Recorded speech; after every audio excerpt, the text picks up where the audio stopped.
Hi everyone. तो आज हम डिस्कस करेंगे एसटीपी के बारे में। एसटीपी यानी कि सिस्टमैटिक ट्रांसफर प्लान। ये एक ऐसा ऑप्शन अवेलेबल है इन्वेस्टर्स के पास जिसके थ्रू इन्वेस्टर्स अपना पैसा ट्रांसफर कर सकते हैं from one mutual fund scheme to another mutual fund scheme. आइए अब हम एसटीपी को दो सिंपल एग्जांपल्स के थ्रू एक्सप्लेन करते हैं। Example one, let's take a scenario जिसमें मैं एक इन्वेस्टर हूं और मैं अपना mutual funds, equity mutual funds में अपना पैसा इन्वेस्ट कर रहा हूं फ्रॉम लास्ट 10 ईयर्स। और 10 ईयर्स के एंड में मेरे पास 50 लाख रुपीज अक्यूमुलेट हो जाते हैं और 2-3 साल में वो 50 लाख रुपीज मुझे चाहिए होते हैं टू फुलफिल माई डिजायर्ड गोल, जिसकी वजह से मैंने अपना म्यूचुअल फंड में इन्वेस्ट करना शुरू किया था। सो करंटली अभी जो मार्केट की सिचुएशन है वो अभी ऑल टाइम हाई पे चल रही है और मुझे अभी समझ नहीं आ रहा कि मुझे क्या करना चाहिए। मुझे मार्केट से एग्जिट लेना चाहिए कि अभी मार्केट में इन्वेस्टेड रहना चाहिए, क्योंकि मार्केट जो अभी है वो काफी वोलेटाइल है और मुझे उस कैपिटल का मतलब वो अक्यूमुलेटेड कॉर्पस से कोई रिस्क नहीं लेना अभी। So to minimise my risk and maximise my gains, what I will do is कि मैं एक एसटीपी शुरू करूंगा विच विल बी कि मैं इक्विटी म्यूचुअल फंड से डेट म्यूचुअल फंड में शिफ्ट करूंगा धीरे धीरे अपना पैसा। फॉर एग्जाम्पल, मैं लिक्विड फंड्स में अपना पैसा ट्रांसफर कर सकता हूँ या शॉर्ट टर्म डेट फंड्स में अपना पैसा ट्रांसफर कर सकता हूँ। लेट्स से अगर मैं अपना एसटीपी स्टार्ट करता हूँ तो 50 लाख रुपीज में से मैं हर महीना 1-1 लाख रुपए शिफ्ट करूंगा फ्रॉम इक्विटी, या 50,000 रुपए हर महीना शिफ्ट करूंगा from equity mutual fund to debt mutual fund. इससे होगा क्या? इससे बेसिकली ये होगा कि इसमें आपकी मार्केट वोलेटिलिटी काफी, मतलब मार्केट वोलेटिलिटी से आपके कॉर्पस पे ज्यादा फर्क नहीं पड़ेगा और जो आपका म्यूचुअल फंड का एनएवी है, इक्विटी म्यूचुअल फंड का एनएवी है, that will be averaged out. और आपको मार्केट का टाइमिंग रिस्क जो होगा उस पे वो टोटली एलिमिनेट हो जाएगा, क्योंकि आपका जो NAV over the long term में आपका जो एनएवी होगा वो एवरेज आउट हो जाएगा। और अगर मार्केट बढ़ता भी है तो इक्विटी म्यूचुअल फंड का जो आपका कॉर्पस है वो भी बढ़ेगा, और अगर घटता भी है तो धीरे धीरे जो आपका कॉर्पस है वो डेट म्यूचुअल फंड में शिफ्ट होते जा रहा है। तो नथिंग टू वरी अबाउट। अब हम डिस्कस करते हैं एग्जाम्पल 2 के बारे में। लेट्स से मैं एक इन्वेस्टर हूं और मैं मार्केट में अपना पैसा इन्वेस्ट करना चाहता हूं और मेरे बैंक में अभी 10 लाख रुपए फ्री पड़े हैं, बट मैं इन्वेस्ट कर नहीं पा रहा जस्ट बिकॉज मार्केट जो है अभी ऑल टाइम हाई पे चल रहा है और काफी टाइम से मुझे सुनने में आ रहा है कि मार्केट में करेक्शन आने की काफी हाई चांसेस है और उसकी वजह से मैंने अभी तक इन्वेस्ट नहीं किए अपने पैसे।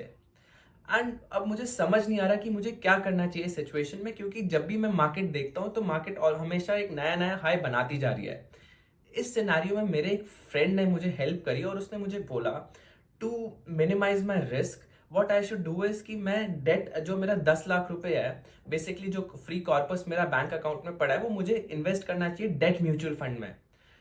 एक साथ 10 लाख रुपए मैं डेट म्यूचुअल फंड में अगर इन्वेस्ट करूंगा और मैं अगर उसे एसटीपी स्टार्ट करता हूँ इक्विटी म्यूचुअल फंड में, लेट्स से हर महीना मेरा डेट म्यूचुअल फंड से इक्विटी म्यूचुअल फंड में जाएगा 20,000 रुपए। जब वो 20,000 ट्रांसफर होगा उसमें होगा क्या कि धीरे धीरे करके आपका पैसा शिफ्ट होते रहेगा इक्विटी में। अगर मार्केट बढ़ी तो आपका पैसा भी बढ़ेगा जो इक्विटी में है, और अगर मार्केट कम भी होता है तो उस सिनेरियो में जो आपका कैपिटल है, लमसम अमाउंट है, वो प्रिजर्व्ड रहेगा। और अगर आपको लगता है कि एक अच्छी अपॉर्चुनिटी, अगर मार्केट कम हुआ, जैसे फॉर एग्जांपल निफ्टी 300-400 पॉइंट गिर गया, और अगर आपको लगता है कि एक अच्छी अपॉर्चुनिटी है सस्ते एनएवी पे म्यूचुअल फंड में इन्वेस्ट करने का, तो what you can do is कि आप लमसम मतलब 10 लाख में से 1-2 लाख रुपए ट्रांसफर कर सकते हैं इक्विटी म्यूचुअल फंड में। इससे होगा क्या? इससे बेसिकली मार्केट टाइमिंग का जो रिस्क है वो टोटली एलिमिनेट हो जाएगा and over the long period of time आपका जो इक्विटी म्यूचुअल फंड में वो आपका पैसा बनेगा और उसका जो एनएवी होगा वो एवरेज आउट हो जाएगा। तो इसमें मतलब आप लॉन्ग टर्म में तो पैसा बनाएंगे ही बनाएंगे, और आपका जो टाइमिंग, मार्केट टाइमिंग का जो सबसे बड़ा रिस्क है जिसको लेकर लोग काफी डरते हैं इक्विटी मार्केट में इन्वेस्ट करने से, वो टोटली एलिमिनेट हो जाएगा and there will be nothing to worry about. और इससे आप लॉन्ग टर्म में डेफिनेटली पैसा बनाएंगे। Now let us discuss different types of STPs. So the first one is fixed STP and the second one is flexible STP. ये जो fixed STP होता है इसमें बेसिकली होता क्या है? इसमें बेसिकली ये होता है कि हर महीने एक पर्टिकुलर डेट को एक फिक्स्ड अमाउंट आपका निकलेगा from one mutual fund scheme to another mutual fund scheme में वो इन्वेस्ट होगा। So let's take in my case example 2 में, जब मेरे पास जो मैंने 10 लाख डेट म्यूचुअल फंड में इन्वेस्ट किए थे, तो उसमें होगा क्या, हर महीने एक पर्टिकुलर डेट को फिक्स्ड अमाउंट निकलेगा और वो इन्वेस्ट होगा इक्विटी म्यूचुअल फंड में। और वो हर महीने एक ही अमाउंट निकलेगा, वो चेंज नहीं होता जब तक मैं चेंज ना करना चाहूँ। And the second one is flexible STP.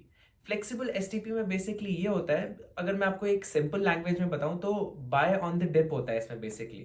So basically जब भी आपको लगता है कि मार्केट अट्रैक्टिव हो गई है और मार्केट में काफी अच्छा खासा डिप आया है, तो आप अपने रिस्क एपेटाइट के हिसाब से एक पर्टिकुलर अमाउंट शिफ्ट करते हैं from one mutual fund scheme to another mutual fund scheme.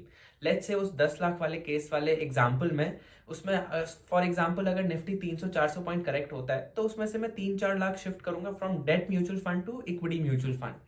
Lastly, to conclude my video, we discussed what is STP और STP के दो एग्जाम्पल्स डिस्कस करे और उससे हमने समझा कि how STP basically helps in risk management और मार्केट की टाइमिंग वाले रिस्क को एलिमिनेट करने में कैसे हमें हेल्प करता है। और हमने ये भी समझा कि डिफरेंट टाइप्स ऑफ STPs कौन कौन से होते हैं। So, lastly, if you like the content, please do like, share and subscribe our channel. और अगर आपको हमारा कंटेंट वैल्यूएबल लगा तो please share with your friends and family. Thank you.